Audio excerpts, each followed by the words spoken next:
What's up everyone, my name is Nightrow and welcome back to some more The Tower of Five Hearts. On the last episode, after the storm, I think? No, it was after after we were spending the time with Matsumi. It was, and the next day happened, and then it was morning, and the two mates, Momo and what was the other one? Tomiko, I think it was. They were trying to force Marie to get dressed, but she didn't want to, so she rebelled to the point that she ended up pouncing on them, and it was hilarious. It made me laugh a lot. And now we're here in the dining room, I guess, just to eat breakfast. So let's continue with the story. Unable to bear the silence any longer, you swallowed a final bite of waffles and set your fork down, licking up a final drip of syrup from your lips. Might as well get it over with. That was the first time in my life that I have just acted like a complete and utter shell. It was a lot of fun, but I apologize if I made any of you feel awkward. Seems addressing it was the right move, as the girls visibly relaxed, looking at one another with knowing smiles on their face. Never? Nope. I have no idea what came over me, but now that's out of my system, I'm feeling much better. I don't think you'll be seeing a repeat performance anytime soon. And groping aside, things were starting to get a bit adult at the end there. Wait, what? Really? I don't remember. It's fine. I'm sure you UFO people are quite okay with that. So, what are your plans for today then? Laundry day. Since the breeze is getting warmer, we thought it'd be a good chance to do more than the usual amount of clothing and go through all the dusty bedding in the tower. Is that a job? Is that a big job? Sort of. It shouldn't actually be that much work, but after it's all hung up and to dry, I'll be some time before it's ready to take down. Sounds like a good opportunity for me to get a bit more one-on-one time in. One-on-one? The others didn't mention it. I spent most of yesterday chatting with Kiri and Matsumi. It was nice for us to learn a bit more about each other. I see. This is Kiri, and Kiri and I can handle all of the initial preparations for the laundry. You can spend the morning with me and with any of the others before they be needed to help us. Oh, thanks. Well, in that case, let's see. Let's go with Aiko. So Aiko, how would you like to spend the morning with me? Me? It'll be my pleasure, Marie. Aiko smiles at your. What the fuck? What the fuck did this piece of hair got on the mouth? Okay, Aiko smiles at you, her ears twitching cutely. You're looking forward to spending time with her, so much that the rest of breakfast flies by in a flash. Okay. I wonder how far I am in this game. Kitty was right about the weather. It's quite nice and warm. Yeah, it's windy, but not unpleasantly so. So should we grab ourselves a seat then? Okay. The two of you take a seat at one of the picnic tables scattered about the lawn. You reach into the basket you brought with you and open up a flask of juice. But Aiko simply sits there, twiddling her fingers nervously. You watch her curiously for a few seconds, but she eventually breaks the silence. What would you like to know about me? Sorry, but I got nothing. I was hoping we could start things the other way around. Oh, okay. I got a question for you then. Despite her statement, it takes her another few seconds of obvious concentration to mull it over before asking it. How did your family treat you growing up? At first like a son, then like a daughter, after that some curious cross of both, I suppose. like what I meant to ask, but that's the funny thing thing to imagine. I mean, I guess they treated me like a child. I'm sorry, I'm really not sure how to answer that question. I meant more like, how exactly do royalty raise their children? Oh, I had a formal education, slept through most of the classes about politics though. Never really did any chores, and some people didn't take me seriously at all, but on the other hand, I had a bunch of dukes trying to court me. The fuck? Court you? It's a long story, but in short, the fact that I was a girl and not a boy meant that a lot of people weren't sure if this whole tower and maid thing was going to happen in the first place. Weren't you just a child? Just how power hungry are those people? You just shrug. You don't really want to get more into the details on the matter. With her line of questioning indeed in the water, Aiko seems to hunker down into herself, lost in her own thoughts. I have to ask, Aiko, but you often seem rather uncomfortable. Are you unhappy here? What? No, I'm happy, really happy. Her eyes go wild with surprise and alarm, so as she raises her voice, you pat the air around her to try to get her to calm down. Hey, no need to be hasty with the answer. It's a serious question. I rather that you take your time on this answer like you did with everything else. I never want to go home. That's all there is to it. Being here with you and the other mates is better than anything I have ever hoped for. If it's alright with you, I'd appreciate it if you could elaborate on that. I'd rather not. It's just a sad story.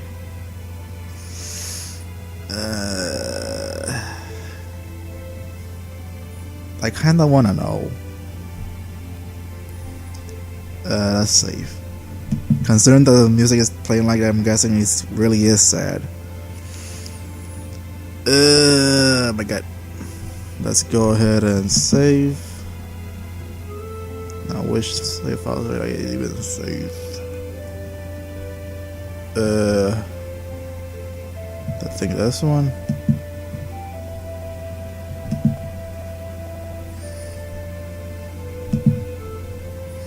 Now that I think about it, if I go with push the point, I don't know if it'll be a good or a bad. And when I mean by that, I mean that it might increase our relationship or lower it.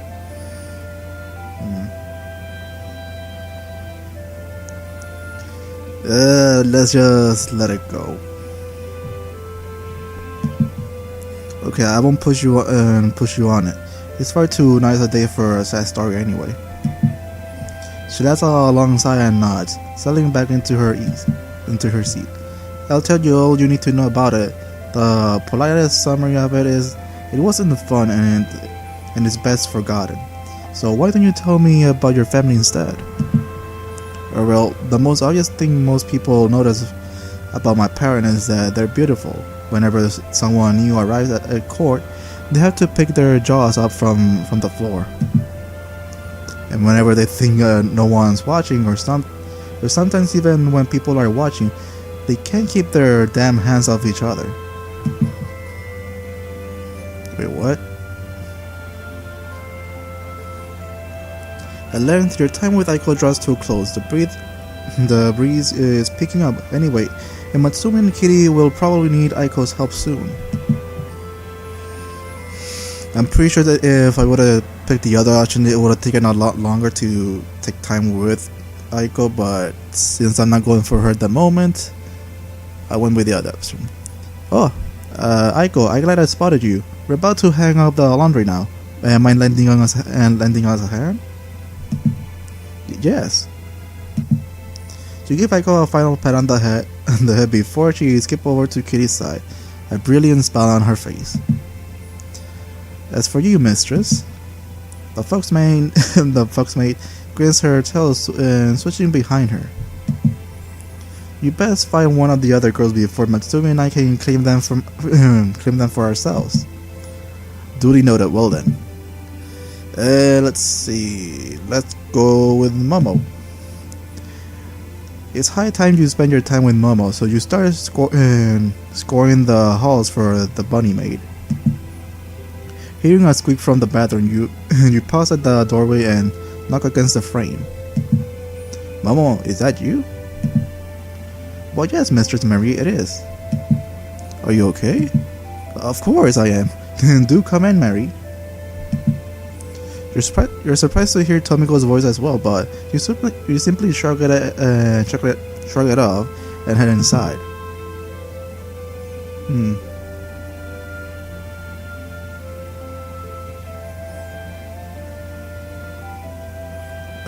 Okay, I'm not sure what I expected to see when I walked in, but this wasn't it. Okay, they're naked. I have no idea what you're talking about, Marie. Neither do I. Tomiko and Momo stands before you with washed clothes in their hands and not a stitch of clothing on their body. For some reason, their skin glistens slightly in the light. Where are your clothes? Being washed, of course. It's pretty much impossible to scrub a bathroom without getting one's clothes soiled. So we opt to save time and simply put our clothes in the laundry ahead of time. And besides, your intakes from this morning left them quite sweaty and wrinkled already. She admitted quite a few details about that, but it's enough to make you blush a bit.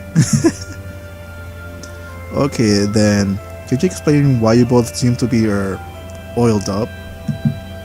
Well, we found those oil while looking for cleaning supplies in the tower, and what better time to try them than when we're going about undressed anyway.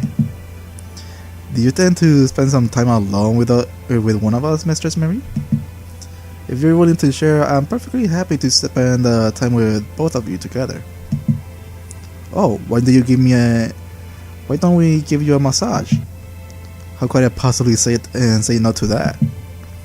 Momo grins as she drags out a stool for you to sit in front of the corner of the room. As she does that, Tomiko begins to strip you out of your stuffy outfit with expert precision.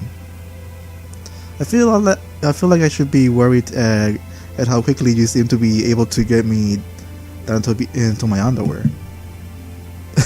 The dark girl blushes faintly as she gently pinches one of your ear tips. Please don't tease me, Marie, but at least this time you aren't putting up a fight. Momo lets out a quiet giggle to herself, causing both you and Tomiko to turn towards her. She creeps toward you both, rubbing her glistening hands together. Oh my!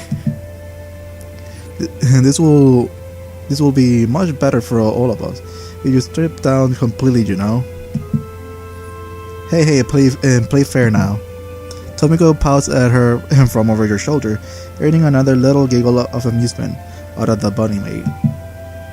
Why do I feel like I'm only encouraging you to? Don't worry, Mistress Mary, my hands won't go wandering anywhere you don't want them to. She smiles, lowering herself to her knees before you as she takes one of her legs into her oil-slick hands. Cool oil rapidly warms between your skin, and her fingers press into your calf, kneading as deeply into it as a baker would before more gently pinching at you and drawing away. At first, it feels much uncomfortable, but as the oil spreads and works its way in your body, it begins to tingle underneath Momo's touch. You're really good at this. Learning to give a proper massage is part of a maid's training after all. So you take in a deep breath, the scent of flowers and spices filling your nostrils.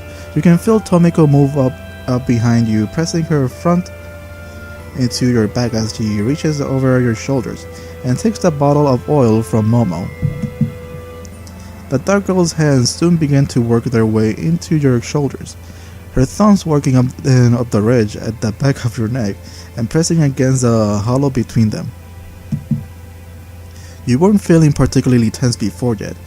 Their administration have you feeling loose and limber in a mere minutes, A low purr escape from the depths of your throat before you can stop it. Oh, how cute! Hey! Momo gives you a cheeky wink as she releases your left leg and switches to your right, even though you knew her hands have moved on. The tingling of the oil has your now neglected legs feeling more alive and warm than it's ever been before, and you can't help but wiggle your toes at her. Don't think for a moment that you're pouting going to convince me right now. You're sandwiched between between two girls who got their hands all over you. Oh god. When she pouts in that way, you can't help but chortle a bit as if they encouraged by the sounds of your laughter. Momo traces her finger along the underside of your knee, which has you giggling a second time. Oh, sensitive here, are we? Yeah, I managed to get to my knee hurt pretty badly when I was a kid. It's healed just fine, but the skin always been really sensitive ever since. How exactly did you hurt it? I don't see a scar or anything. And broke it falling out of a tree. Momo lifted up your leg, picking curiously at your knee. The position of her head inadvertently causes the tip of one of her long perky ears to tickle the scrap of a fabric over your womanhood. Okay. Meep! Wow, it's quite sensitive. I'll have to be very careful, it seems. Yeah. You hear Tomiko convert a laugh into a horse cough as she nestles against you. Her arms wrapping around your stomach as she rests her chin on top of your head. So, Mistress Marie, which of us would you like to learn more about first?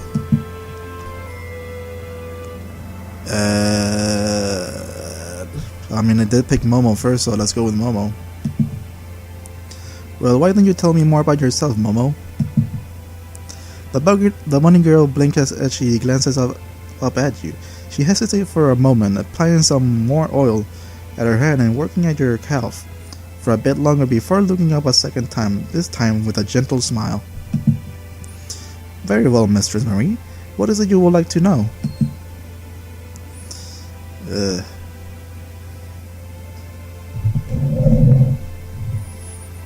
You said that your upbringing was really traditional. What does that actually mean? I mean, besides just learning how to speak in the old-fashioned way, since that's too hard to me to understand anytime soon.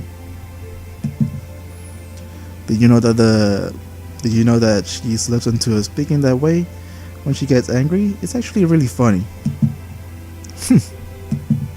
She smiled childishly for a moment, but her fingers extract some petty revenge from you by tickling the bottom of your feet. Hey, she's the one who said it. My own family was strict. Thou must understand. It feels most strange just to consider explaining it to thyself. Their mannerism without adjusting my own speech. Momo, you're too hard to understand when you get all classical like that.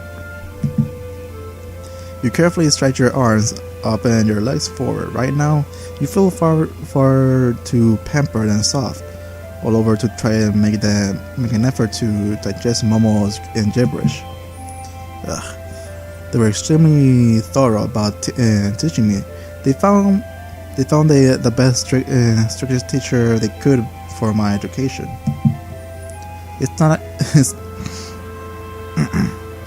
like they were cruel or anything, though.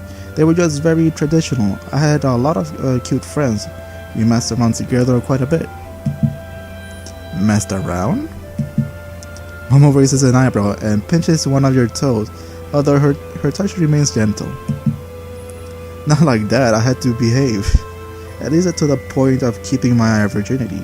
Even though I must say, I was quite tempted at a time to discard it. A whole villa full of cute bunny girls. It is indeed a wonderful paradise, as you might imagine. She smirks and stands up, satisfied with the amount of attention she paid to your legs. How do you feel, Mistress Mary? Good. You don't trust your limp legs to support your weight, so you simply lean back and stretch your legs out forward once again. The press of your back against Tomiko's body has her let out a happy little whine. She returned the gestures, pressing her breast against her back. Momo's eyed the two of you with a hungry little hum, her purple tail wiggling. You make for an incredible, enjoyable sight. Like that though, must allow me time to engrave this moment to my memories. Okay. Tomiko only giggles, squeezing you even more tightly until you feel her face light up and bright red. Okay, do you have any question for me, Momo? I think it's time for me to stop recording now. Well, I better stop now. So guys, thank you so much for watching my video. Hope you enjoyed it. I'm gonna record one more video for that day and then I'll stop. So yeah, that's what I'm gonna do, and I'm also gonna be uploading the Master of Eternity videos. So yeah, so guys, thank you so much for watching my video. Hope you enjoyed it, and I'll see you in the next one. Peace.